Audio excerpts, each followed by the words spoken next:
Why is it that we fear being alone so much, even in a world that's more connected than it has ever been? You can send a message across the planet in a heartbeat. You can see someone's face on a screen from 1,000 miles away. You can scroll through hundreds of lives in 30 seconds. And yet, many of us still wake up feeling hollow.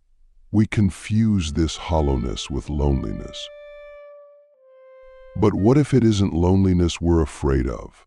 What if it's something much deeper, something far more unnerving than simply being alone? In the next few minutes, we're going to explore something most people never dare to question. What if the fear of loneliness is just the mask we wear to hide a much more terrifying truth? We don't know who we are when no one else is watching.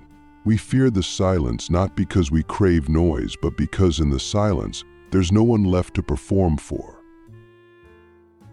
And without the performance, we're not sure what's left. So we run into relationships, into social media, into the arms of strangers, into work, into anything that distracts us from the presence of our own unedited self. Alan Watts once said, "You are under no obligation to be the same person you were 5 minutes ago." But how often do you actually allow yourself to become someone new?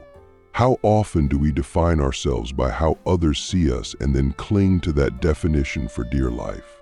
Loneliness, in the way we usually define it, is the absence of others. But the deeper fear is the absence of identity. When no one's looking and there's no mirror and no label and no role to play, who are you? You see, when you're alone, truly alone, you're forced to confront the parts of yourself that you've kept hidden, even from yourself. The insecurities you cover with sarcasm, the guilt you drown in productivity, the grief you distract with entertainment.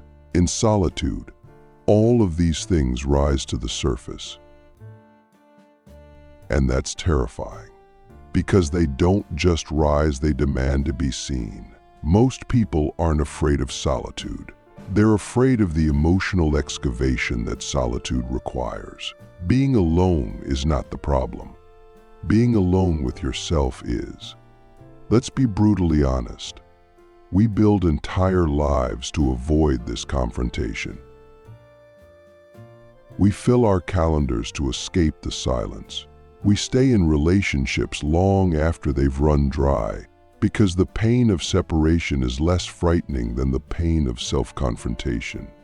We scroll endlessly not because we're curious, but because we're afraid of what the stillness might reveal. And here's the paradox. The more we run from being alone, the more alone we actually become. Not physically, existentially. That's the strange irony. In trying to avoid loneliness, we deepen it.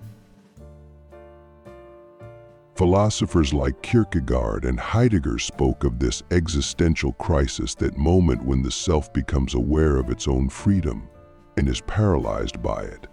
When we realize that we are not bound by who we've been but don't yet know who we could be. That's where real loneliness lies, not in the absence of others,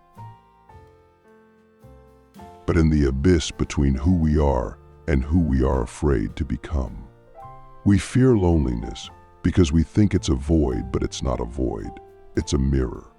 And most of us don't like what we see. Let me ask you something.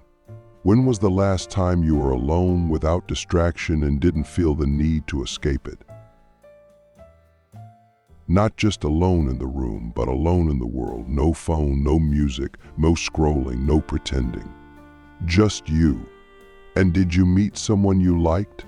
Or someone you couldn't wait to silence? That moment, that confrontation, is the gateway. It's where the real work begins.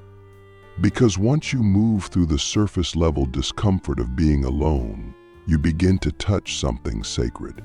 Something most people never find: your unedited self. And here's the twist. When you finally stop fearing loneliness, you begin to see it for what it truly is: a teacher, a guide, a sacred friend. Loneliness, in its purest form, is not a punishment. It's a rite of passage. It's the space in which we remember who we are without the noise of everyone else's expectations. And once you've built a home in that silence, once you've lit a candle in that dark room, you are no longer dependent on others to reflect your worth. You don't need constant company. You don't need to be seen to feel real. You simply are. This is why some of the wisest people in history sought solitude not because they hated the world, but because they wanted to know it more deeply. And the only way to truly know the world is to first know yourself. Because otherwise, you'll just keep projecting your fears, your wounds, your insecurities onto everyone you meet. The person who has made peace with their own aloneness is not empty. They are full of presence, full of awareness, full of quiet power. Now, let's shift for a moment. Let's talk practically. How do you begin to make peace with loneliness, to see what it really is? First, you stop running. You stop filling every empty moment with stimulation. You sit, you breathe, you listen. You let the discomfort rise, and instead of escaping it, you study it. Where does it live in your body? What story does it tell you? Whose voice does it sound like? Because here's the truth. Most of the fear you feel in loneliness doesn't belong to you. It was planted there by a society that tells you your worth is relational, by parents who feared silence, by cultures that confuse solitude with failure. Second, you begin to engage with yourself as a relationship. You start journaling, not to document your life, but to discover your inner world. You ask yourself questions you've never dared to face, like, what part of me have I abandoned to be accepted? What emotions have I buried beneath my busyness? What dreams have I silenced to keep the peace? These are not easy questions, but they are the right questions. And when you begin to answer them, you stop fearing the mirror. You stop fearing the silence, because now it's not your enemy, it's your sanctuary. Third, you create rituals that honor your solitude, not as a placeholder until people show up, but as a sacred practice. You light a candle and drink tea alone. You walk without your phone. You sit on the floor and listen to your breath. You become your own witness. And slowly, something profound happens. You stop seeking someone to complete you, because you realize you were never incomplete. You were just disconnected from yourself. And loneliness, the real kind, is not the absence of people. It's the absence of you in your own life. And now I want to leave you with this. What would your life look like if you stopped fearing your own company? If you stopped waiting for someone to arrive before you started living?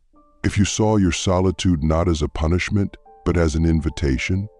That's the shift. That's the secret. You think you fear loneliness, but it's something much deeper. You fear confronting who you are without the mask. But that confrontation is the beginning of everything real. The hardest journeys aren't the ones across oceans or deserts. They're the ones that take place in silence, the ones where you walk away from the noise, the expectations, the constant stream of opinions, and begin to hear your own soul again. That's the inner exodus. And make no mistake, it demands more courage than most people will ever admit. Because when you leave the noise behind, you also leave behind the comfort of distraction.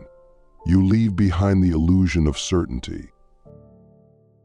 You leave behind the roles you've mastered and the identity you've worn like armor. And suddenly, you're naked with yourself. No script, no audience, just you and the truth you've been avoiding. But this journey, this retreat into the self, isn't about becoming less connected. It's about finding a real connection, the kind that isn't built on dependency, but on presence. Because here's the brutal truth. Most of what we call connection in the modern world is just mutual distraction. Two people avoiding themselves, together. Two people performing for each other, terrified to show what's behind the mask. The inner exodus begins when you're no longer willing to play those games. When you turn off the notifications, not because you're angry, but because you're ready to listen to something deeper, something unseen, something alive inside you. And yes, it's terrifying. Of course it is, because silence doesn't flatter you. It doesn't cheer for you or validate you. It confronts you. It shows you all the parts of yourself that you've betrayed in the name of approval. All the dreams you've buried, all the fears you've dressed up as logic, all the truths you've ignored just to keep the peace. But here's the twist: that confrontation is the beginning of healing. You can't heal what you won't face, and you can't face what you keep drowning in noise. Solitude is not isolation, it's revelation. And the ones who make it through the inner exodus come out not bitter, but awake. Alan Watts often said that we are not separate from the universe, we are the universe, looking at itself. But how can we see anything clearly when we're constantly distracted? When we've built our lives like fortresses to protect us from ourselves? Walking away from the noise is a rebellion not against the world, but against the false self. It's choosing to step into a space where your value isn't measured in productivity or popularity. It's where the ego begins to dissolve, and something softer, truer, begins to emerge. You don't have to know who you are before you take this journey. You just have to be willing to unlearn who you're not. So let me ask you something, and I want you to answer it with brutal honesty. What are you afraid you'll hear in the silence? What truth are you avoiding by staying busy, by staying online, by staying in relationships that drain you? The inner exodus is not easy. It will break your illusions. It will strip away your false comforts. But it will also give you something nothing else can: yourself. And once you have that, you are no longer lonely in the same way. You may still be alone at times, but you are full and you are free. We grow up believing we're incomplete, that there's something missing inside us, that we're half a soul waiting for the other half to show up in the form of a lover, a friend, a career, a calling. And so we search. We search in people, in status, in experiences, in recognition. We search in the eyes of others for confirmation that we're enough. But that belief that we are fundamentally lacking is one of the most dangerous lies we've ever inherited. Because it keeps you chasing forever. It keeps you tired. It keeps you dependent. And it keeps you from realizing the most radical truth of all. You were never missing anything. You were just buried beneath what the world told you to be. Think about that. What if nothing's wrong with you? What if you're not broken? What if the ache you feel, the one you call loneliness, isn't about needing someone else to complete you, but about needing your real self to emerge from the rubble? Most of us have spent our lives becoming who we thought we were supposed to be. We wore masks. We played roles. We silenced parts of ourselves just to be accepted. And over time, that real radiant core, the part of you that doesn't need fixing, got buried. Not lost, not destroyed, just hidden. And loneliness is the soul's way of calling you back to it. So when you feel lonely, maybe you're not longing for someone else. Maybe you're longing for you. The you that you abandoned to fit in. The you that you forgot in your rush to be loved. The you that doesn't need to impress, explain, or prove. And this is why solitude is so powerful and so terrifying. Because in that quiet space, without distraction, you can finally hear what that buried self is trying to say. And at first, it might be angry. It might be hurt. It might be heartbroken. But then, if you stay long enough, if you listen deeply enough, it starts to whisper something else. You're still here, and you've always been enough. Let's be real, the world profits from your sense of brokenness. Entire industries depend on it. If you believed you were whole, would you need half the things you're sold? Would you chase the same relationships, the same validations, the same external markers of worth? Probably not. And that's why healing the real kind is a revolutionary act. Because the moment you realize you're not broken, you become uncontrollable. You stop chasing. You stop begging. You stop molding yourself to be palatable. And in that moment, you stop being lonely in the way the world defines it. Because now, you're not waiting to be completed. You're remembering you were never incomplete. But this remembering takes work. It takes stillness. It takes courage. You have to go back through all the places where you abandoned yourself. You have to feel the grief of all the times you silenced your truth. You have to gently, patiently pull yourself from the wreckage of your own forgetting.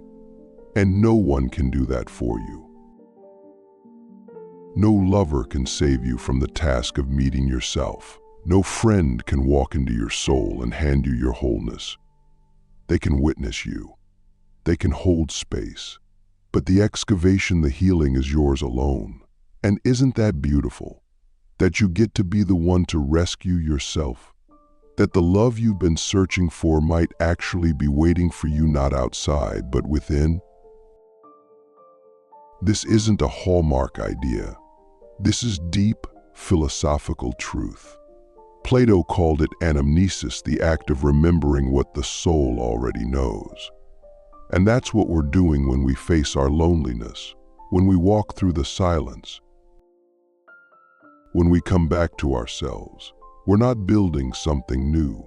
We're remembering something ancient, something unbreakable, something that was never missing, only hidden. So the next time you feel lonely, and you will, because you're human, ask yourself this: am I truly missing someone? Or am I being invited to return to myself? That shift in question changes everything. It doesn't mean you stop loving people. It doesn't mean you stop craving connection. But it means you stop expecting others to fill a space that only your own presence can occupy. And that, my friend, is freedom. Because once you've met yourself in the dark, once you've held your own hand through the silence, no one can take that away from you. Not rejection, not abandonment, not even heartbreak. You think you fear loneliness, but it's something much deeper. You fear the truth that you are already whole, and that wholeness means you can no longer blame the world for your emptiness. But if you're brave enough to accept that, something extraordinary happens. You stop looking outward for the missing piece, and you start digging inward. And what you find there isn't a piece at all. It's the whole damn puzzle waiting patiently to be remembered.